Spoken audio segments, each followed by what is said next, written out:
neredesin? Yine derinlere saldı yokluğun. Gülüşüne kurban olan neredesin? Yine resimlerinle yar avundum.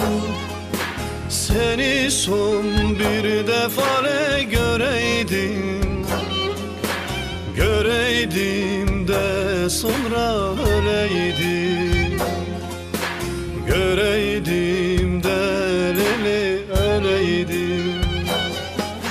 Yine resimlerinle yar avundum.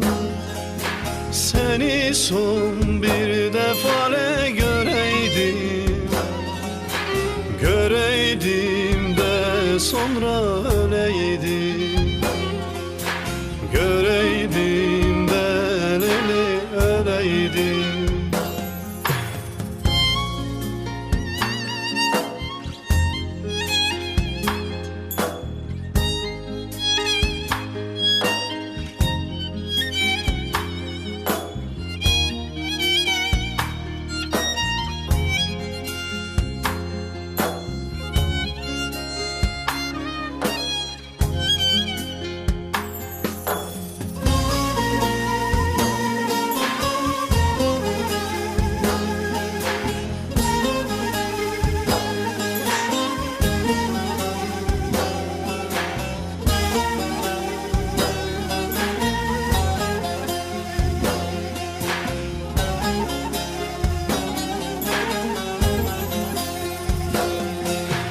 Asırlardır yollarını gözlerim. Senin için her gün öldüm dirildim.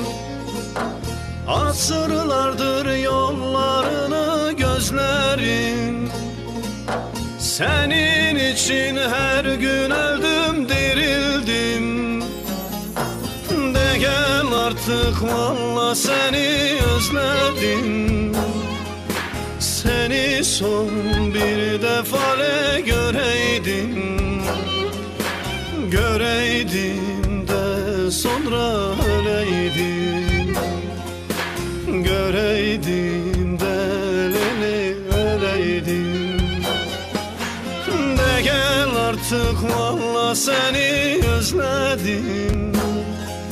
Seni son bir defa göreydim, göreydim de sonra öleydim, göreydim de öleydim. Sensizliğe yaktığım türkülerle tutuşturdum yüreğimi. Seni bilmiyorum ama ben hala aynı yerde seni beklemekteyim.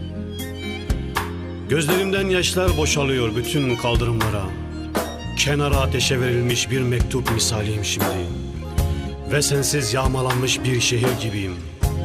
Yokluğunun fakiriyim işte. İşgal edilmiş bir ülkeye döndü bu yürek. Sessiz ve darmadağın. Yaşamak buysa, yaşamak buysa ölmek sana benzer. Yaşamak buysa ölmek sana benzer. Ölmek sana benzer.